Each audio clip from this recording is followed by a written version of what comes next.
Hello! What's up, everybody? Ever change the song? Probably not.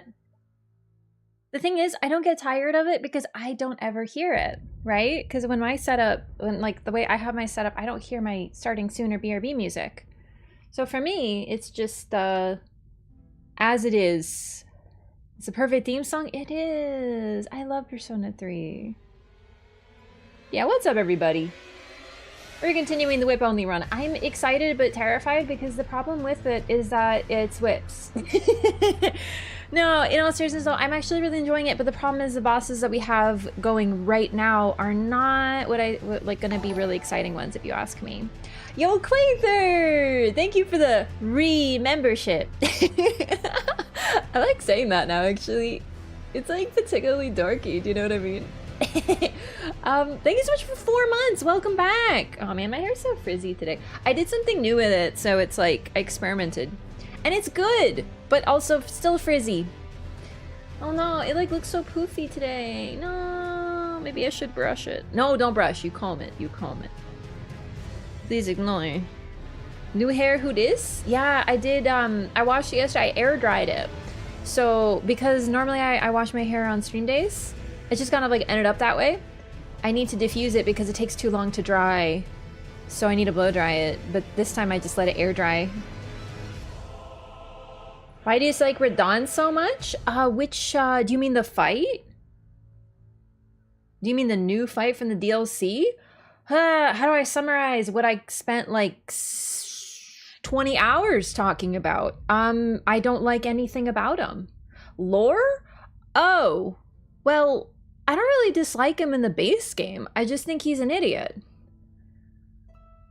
You know, like, I just think that he is a warlord, and I don't really appreciate, and more in favor of stagnation, and otherwise doesn't really, I don't want to say he's unambitious. He has his ambitions, but his ambitions are sort of very low level and basic. And I don't really find a character like that personally interesting. But for the purpose that he has in the lore, he fulfills what he does. He does his job.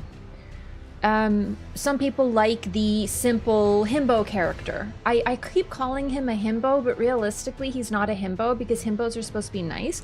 But according to the lore, he is kind. So maybe he is indeed a himbo, but like, I think that some people who like the himbo characters, that's just not me. That's really it, you know?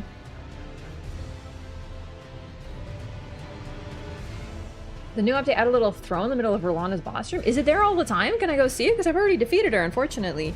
Also, apparently none of the changes really made any difference for this particular run, but they look pretty good, and it seems like they made some good PvP-based changes, but you know, haven't been PvPing, so that's kind of, you know.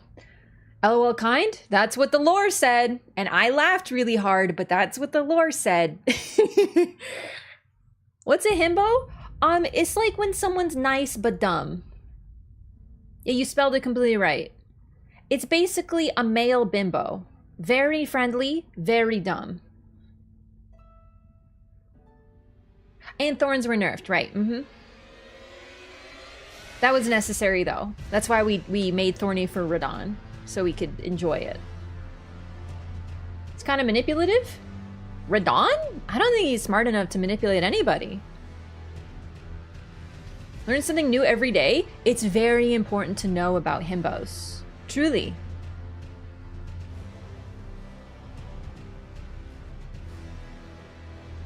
Studied the colleges of Raya Lucaria and Celia? We actually don't know that he studied at Raya Lucaria, only Celia. Sigmire be a himbo? Like, Sigmire is the definition. Like, when you look up himbo in the dictionary, Sigmire's picture is there. Truly, like, that is the perfect example of a himbo. Truly. Miquella, kind of manipulative. Oh shit, okay, when I thought you were talking about Radagon, I was like not smart enough to be manipulative. If we're talking to Miquella, I think we need a stronger word than manipulative. I'm with you though, 100%. Bro is kind of stagnation through and through. In a sense, we are as well if we choose the basic standard ending. It's true. He doesn't have any particular ambitions to change the world. He just wants to fit in it, and he wants to do what he wants to do in the world. And that, in my opinion, is fairly morally neutral. But the thing is that what he wants to do in the world is war. He looks up to Godfrey. Aren't himbos supposed to be attractive too?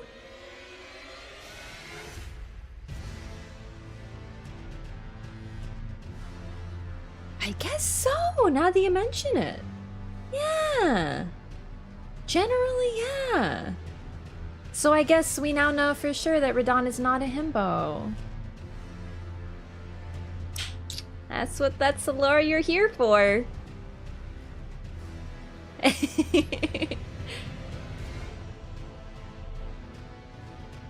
Yeah, no, basically, I don't hate him as a character, I just don't really like characters like him.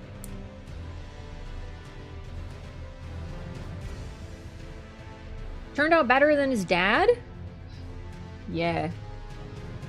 Except that bar is so fucking low you can trip over it in hell.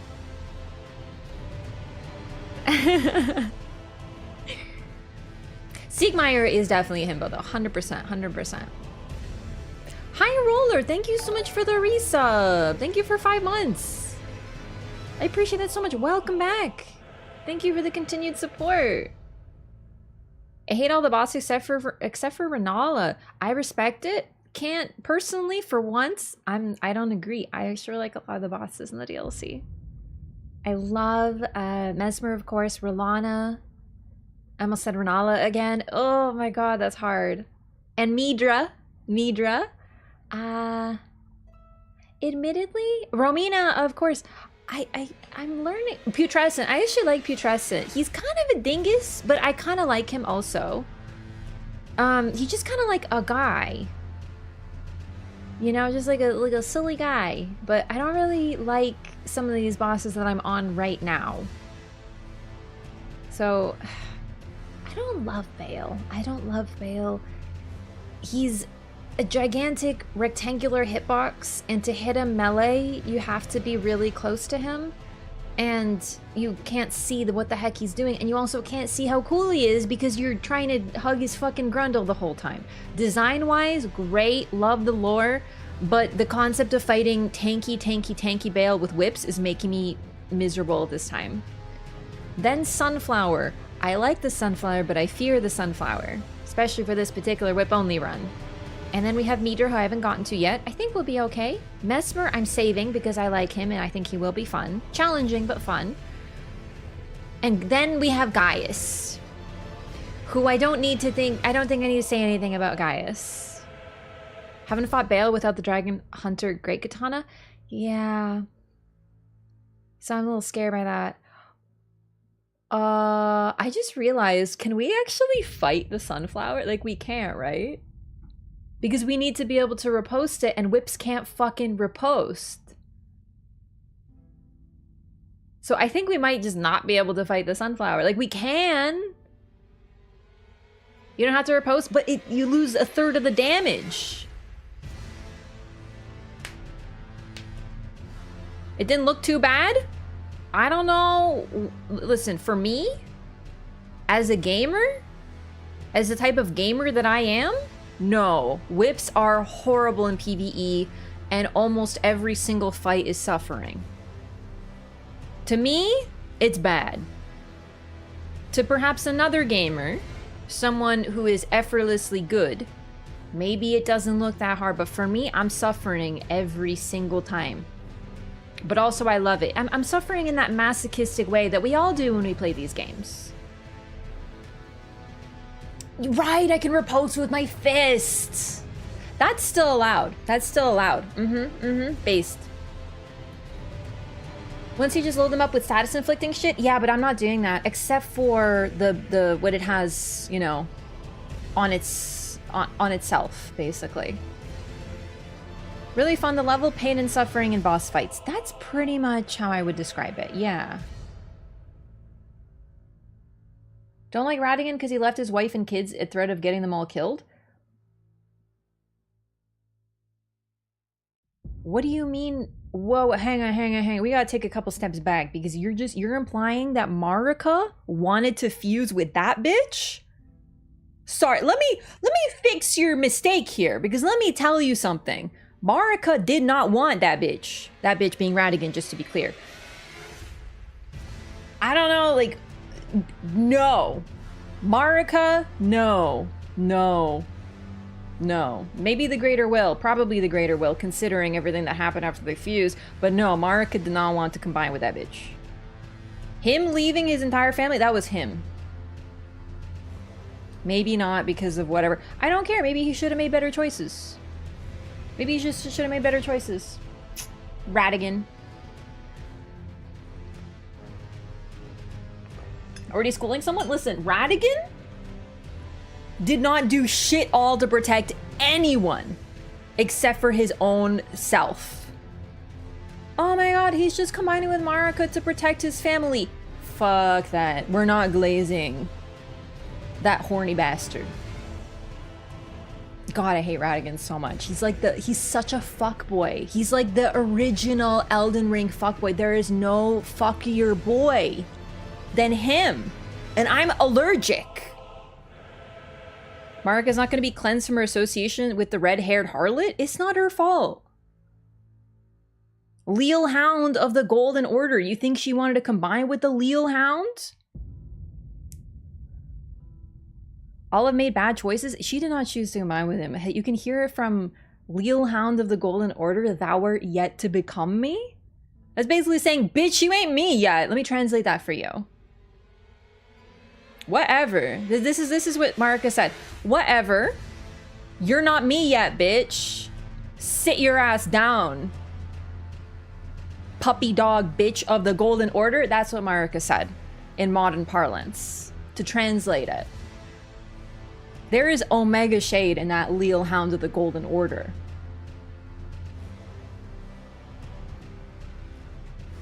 Left his wife and family because Marika told him to come back?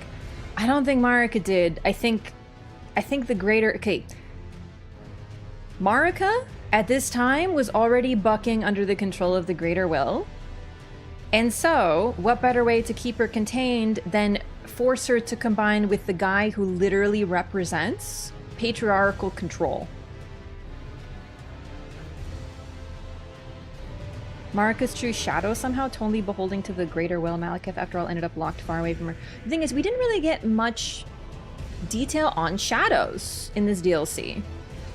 Ironic, because it's called Shadow of the Erd Tree, and we go to the Shadowland, but we didn't get any further details on shadows. So there is an argument to be made about that, too. Then again,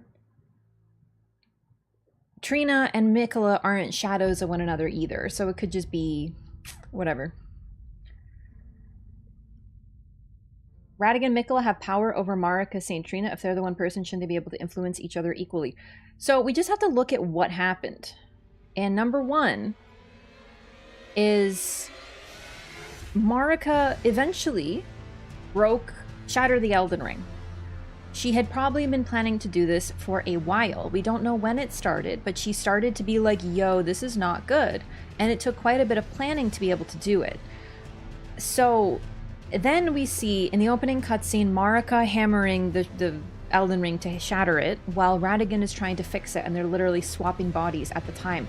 So we know that they were opposed to one another.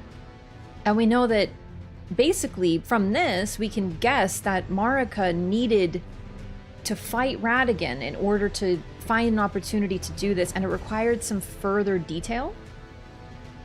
It required some further... It wasn't easy. She had to find a way to do it. And also, very notably, once Radagon becomes the Elden Lord, we hear nothing about Marika. Like, near nothing, considering she was the goddess. How come when Radagon shows up, we know nothing about what she was doing? She's completely absent.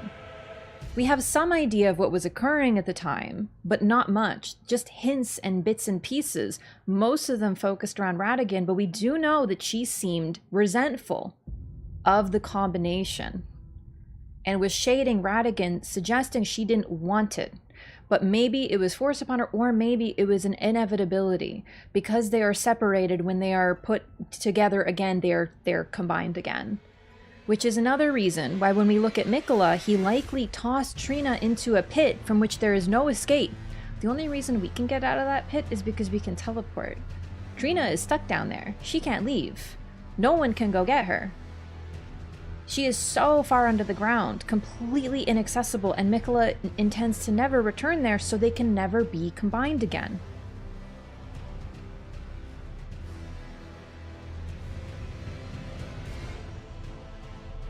Miquella manipulation, Trina compassion? I wouldn't even say that Miquella's manipulation. I would say, like Radagon, he's control. But at least with him, he's trying to share goodness, I guess. Radagon seems largely selfish. He wants to control everything, including the narrative. He wants to control what information is shared. He wants to control what is taught to other people. He's an agent entirely of control and a narrow definition of what belongs within the Golden Order. With a narrow definition of what is perfect and what is acceptable.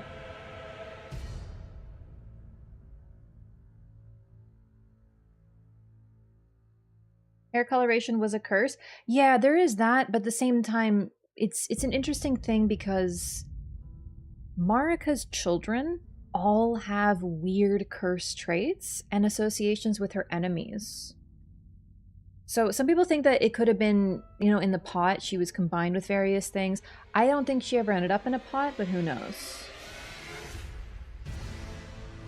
Don't think Radagon had free will. He definitely... I think he has some free will, but the problem is that his free will is always to be subservient to the greater will. So it's sort of oxymoronic there. Color was Elden Beast hair. Elden Beast does not have hair. It is a strange alien being. It has like a weird inner nervous system that is gold, and roots that look like a tail, like a tree roots as a tail that is white, like fresh roots. Pretty neat, actually.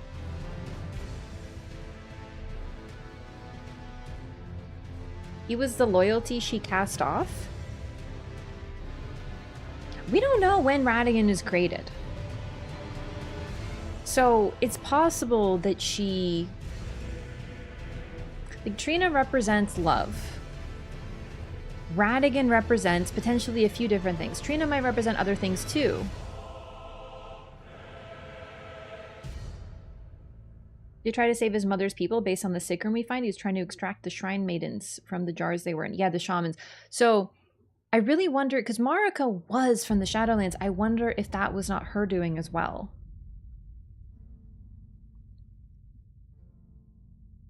No such thing as perfect order. The nature of the world is change, but Radagon wants a perfect order. And that is basically why he's sort of doomed.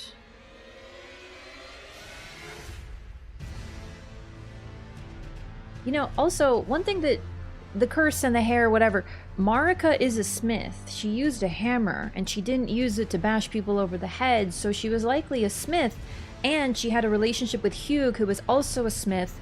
So I was wondering if there isn't a chance that she is in some way related to the fire giants.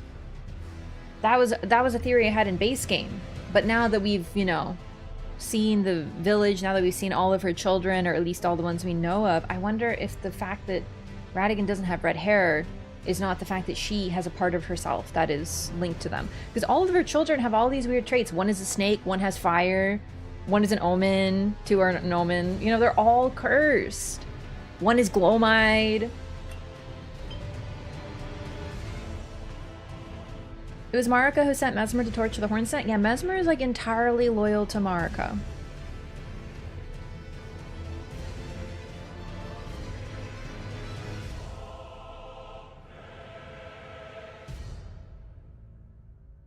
Also, I don't know, like, listen, I don't know about the Shrine Maidens thing.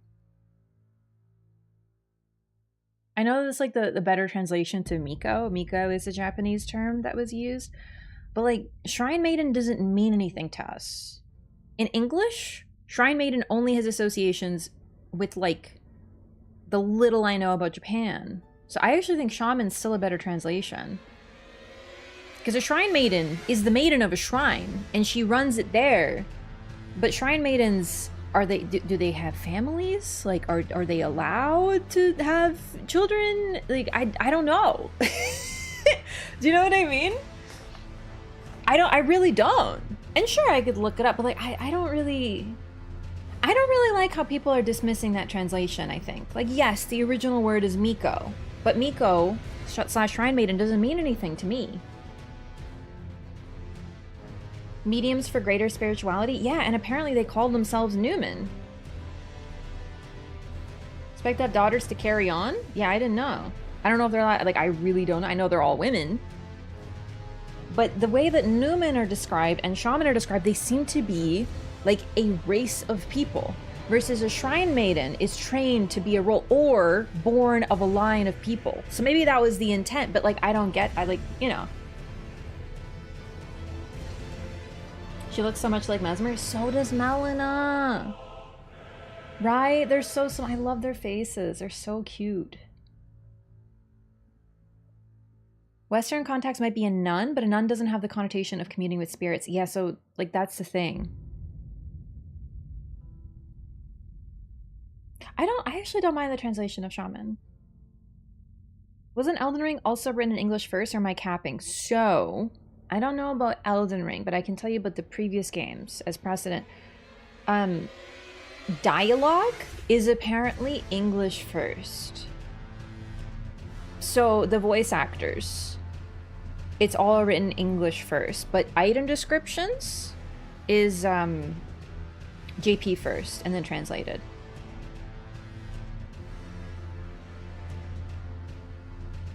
Proof people don't care for Radagon. No one cared to make restored Radagon character creation. Marika has a lot. Yeah, that's because people are horny.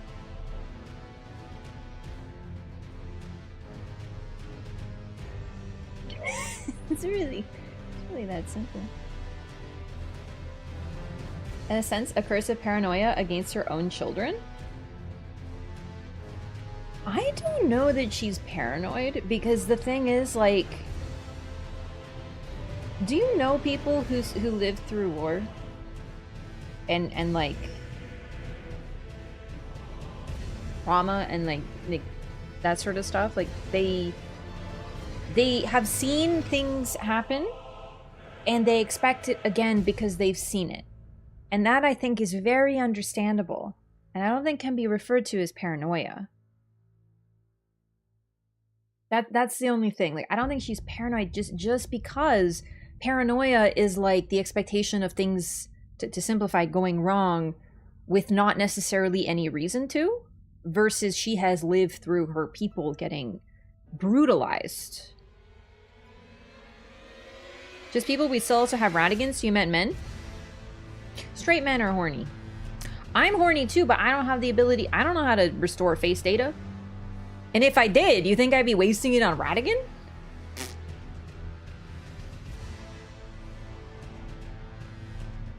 Weird bit about Shaman is it might create unwanted ties to ancestral follower shamans unless... I don't think that's that unusual, but what I will say about that is it's interesting. Because they're also called Newman. So which came first? So it's like the difference between what the Hornsent called them versus what they called themselves. And yeah, it's called the Shaman Village, and we hear about the Shaman, and yes, but we never hear the word Newman. So which came first? Do they call themselves Newman? Did they call themselves Newman later?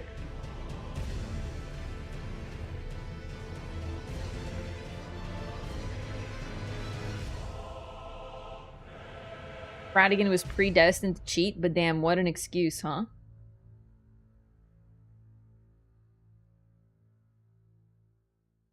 Mentors is a military physician. Def's seen some shit. Always on high alert. Yeah, no. Yeah, the ancestral followers are really interesting, especially since their literal name means they follow their ancestors, and they literally deal with spirits. They're interesting. I think they're easily, and also they live where, they live in the ruins of an ancient civilization.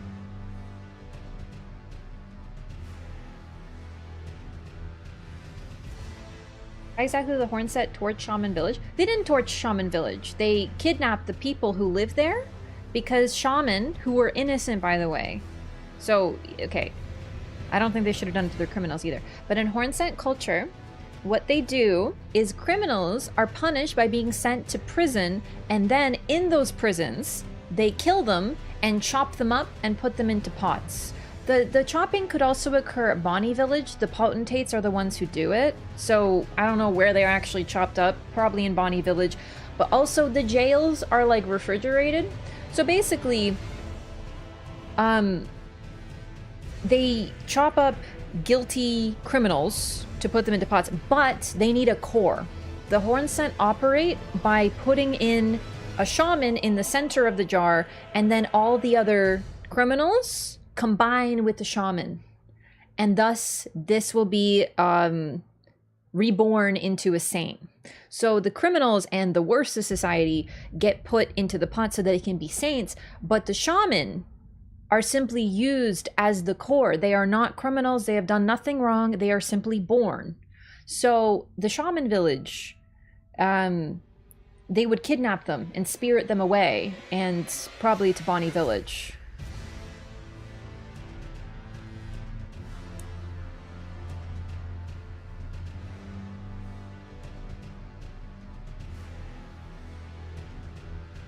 Oh, and it was because shaman flesh combined well with others. Specifically, it says it was believed that shaman flesh combined well with others, but it was believed.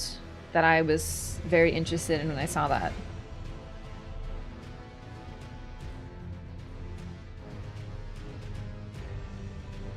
Black Knives are all Newman as well. Does that mean they are all from that village as well? We don't really know.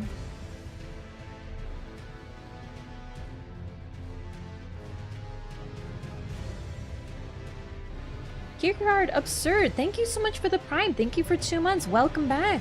I appreciate the support. Enjoy your new butterfly. We love primers. Hope they combine Shaman with Dragon. I really don't know if they are actually good at combining with things.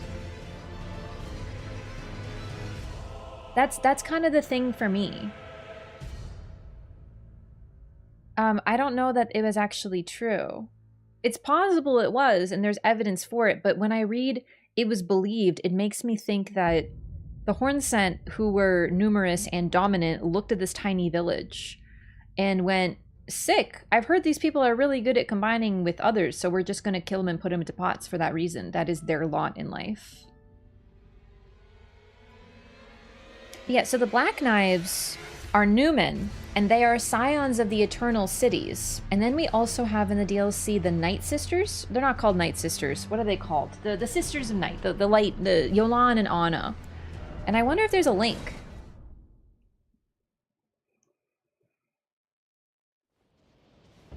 Is Marika like Queen Cersei? I want to say no just because, like, I think that she's more interesting. Cersei's a really interesting character, but I just don't want everyone to be linked to a fucking Game of Thrones character. Unless we're saying that Radagon is like Joffrey. Can we universally hate him for no reason and just decide that he's like Joffrey? That would work for me. Pots look human flesh only? It's all meat though, isn't it? They mainly did it with people, though, for sure. Journey to the West main character was constantly being hounded by demons who wanted to consume him because it was believed that consuming the flesh of a monk would bestow immortality. Oh, interesting.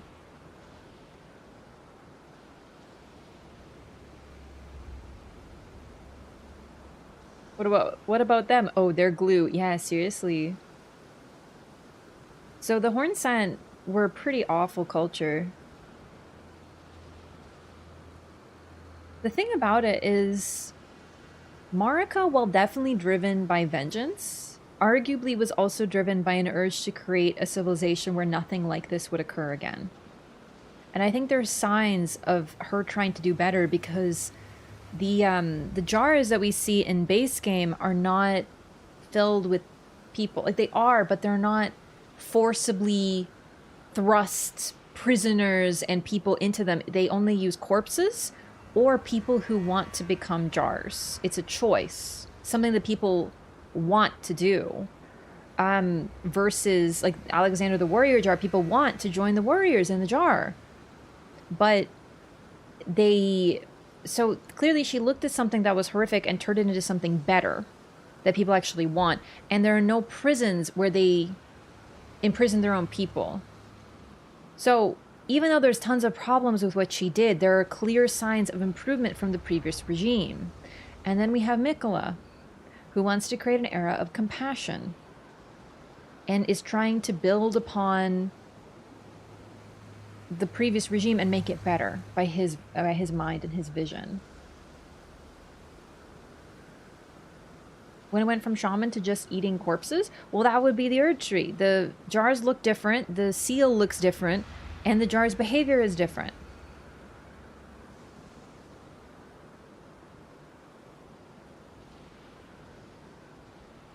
May have hinted at this Newman trait during his boss fight.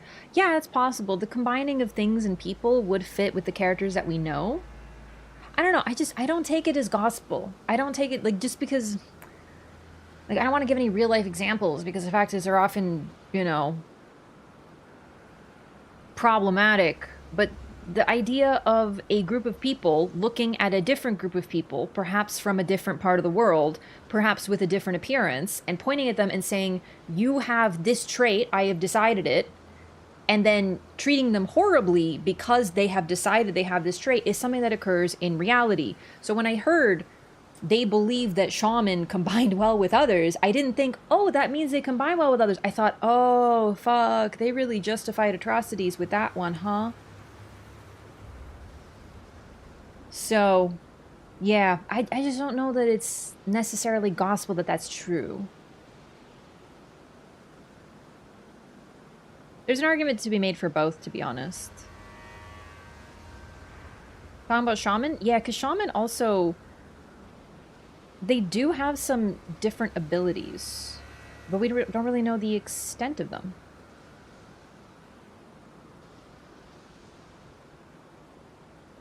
Lamentor Lord implies horn-scent new horns could grow in other non-horn-scent humanoids and shove them into a secret jail. Oh man, I gotta get the Lamentor stuff again, because that's interesting. I forgot about that. Horn-scent massacre is similar to the hunters massacring the fishing hamlet to a degree.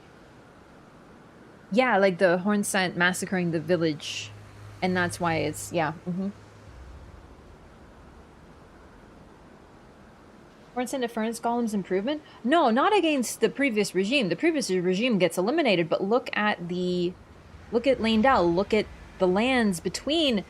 The one thing that I will say about the lands between that I think is pretty inarguable is Marika wanted to share the gift of immortality with all of her people. And while this went horribly wrong, you could see what the intent was. She didn't want her people to die. All of them. It wasn't just her family. It wasn't just her. It wasn't something she hoarded. She made the lands deathless. This led to other problems. But that is one major thing that happened. And also, while she did massacre others, such as the Horn-scent, such as the Fire Giants, who, by the way, apparently didn't get along with anybody. Even the Horn-scent hated the Fire Giants. So I'm not saying it was deserved, but it's interesting that it's a lot more complicated than good guys and bad guys in this whole story.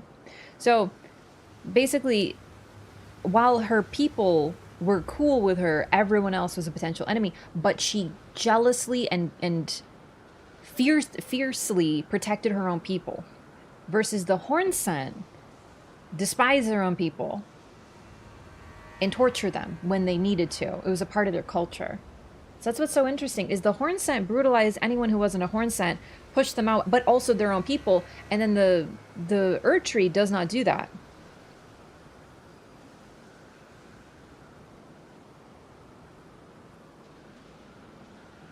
So with her own people, she was arguably good. This led to other problems. Yeah, exactly.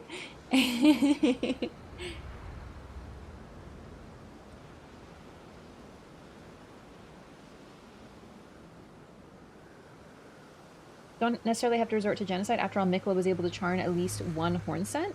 But the charm... Well, hang on. What do you mean? You're saying that Miquella would have done better?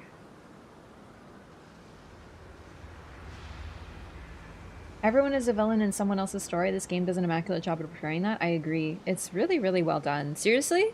Incomparable to anything that I've seen except for maybe Last of Us 2 and Attack on Titan with Gabby. People not of the tower could be more attuned to the divine than themselves.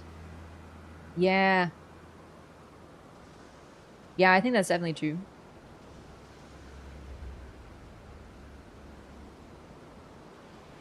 Dragon Age Origins is really good with it. I haven't played that game in so long. I'm due for replay for sure. Miquella wouldn't have had to exterminate them properly. Oh, no, I don't think Marika needed to. I think she wanted to. Well, I think one thing I'll say about her is she wanted her people to be safe. And to truly be safe. And you could argue this is her paranoia, but I don't think it's paranoia. I think it's what she's lived through.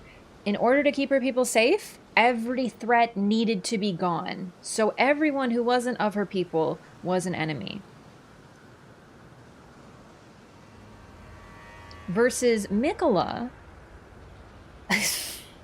he just wanted to control everybody.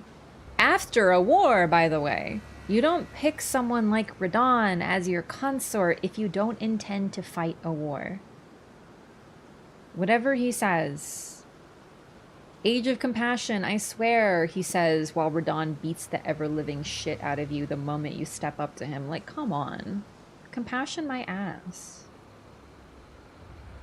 Comparison of Marika being similar to Goddess Ymir from Attack on Titan. When I saw Attack on Titan, I watched like the series when it ended recently. Before the DLC came out, I was like, this is literally Marika. With some differences. The whole thing with King Fritz, I don't think really fits. But the idea of her, I don't know, some of it. Her encounter with the being thingy, that for sure. But anything else, no.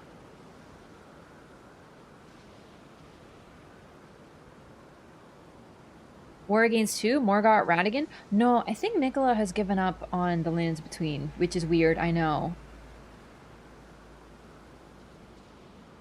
Kind of weird. I don't know what his plan was. I don't think he knew what his plan was. Aaron did nothing wrong? No, that's not true. Freaking Aaron. I hate Aaron. I don't know. I don't know what Miquella's plan is. We'll never know. But whatever he says, whether compassion was a part of it or not, a war would have to be fought first.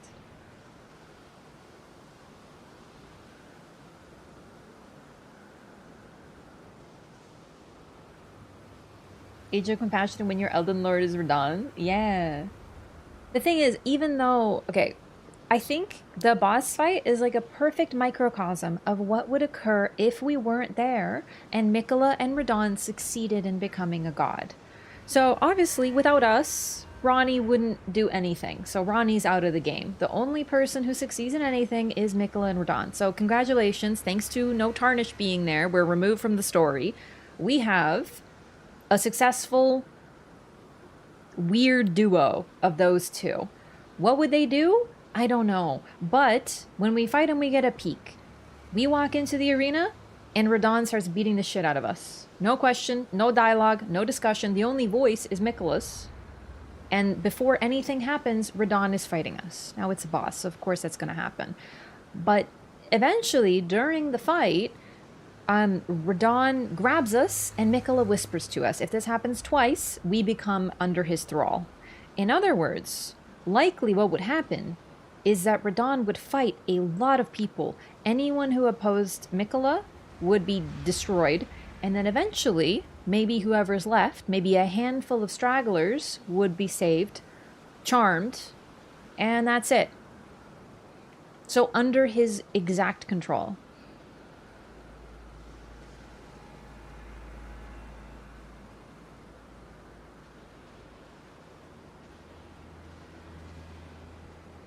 While his eyes did? Well, we don't know that his eyes did because he doesn't open them.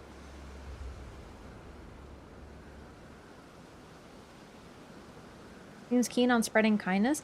Yeah, the thing is, I agree he would want to spread his reign, but I don't understand why he just says, like, Villainy is out. Right? Like, he gives up on her so clearly. It's, to me, that sounds like he doesn't intend to return to the lands between, which is weird.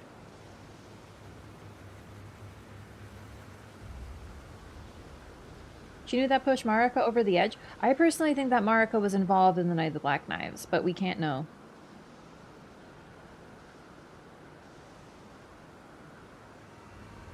I agree that Miquella would want to go around with Radagon, spreading his compassion everywhere. But, I don't know. Without us, Radagon isn't defeated at the festival, so it doesn't happen either. Without us, Miquella would probably send Villainy. He clearly seems to be able to order her. Or maybe that was the plan all along, actually. So we, Alright,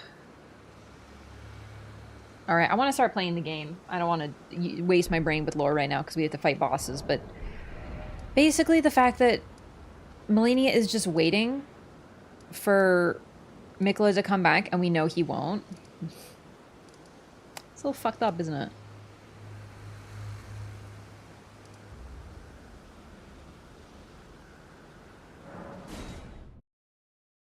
So, I want to unlock Matir. I don't think she'll be too bad. She might actually be an okay fight with this bit. Check the new chair? No. I just started playing. But, I want to see if it's there. Let's go take a look. I think I'll also assume Villainy is dead.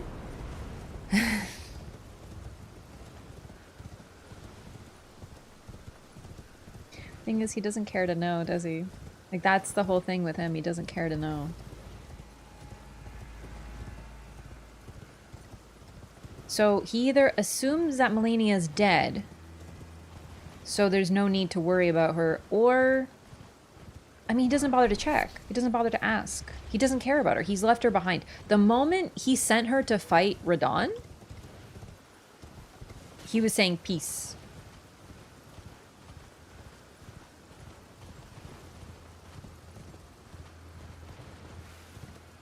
So he wasn't in his cocoon yet? Yeah, I don't know how the heck he got down there.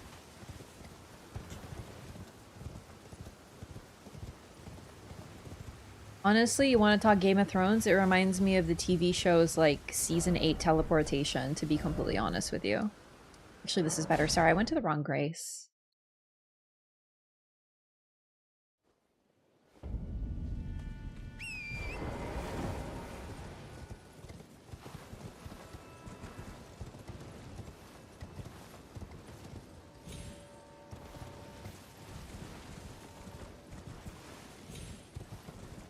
Fixed Empyrean Grandam typo on Watchful Spirits? What was the typo? I don't remember, actually.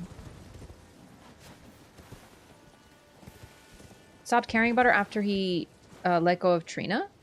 I honestly think it was before that. I know it's really easy to justify certain things with, well, he gave up his love. So, of course. But the thing is... If he gave up his love, why would he give up on the lands between? Like, what? That doesn't cause him to give up on an entire location. But based on his dialogue and behavior, he never intended to go back to the lands between. Maybe go to other lands, but not the lands between. And giving up your love doesn't mean you need to give up territory.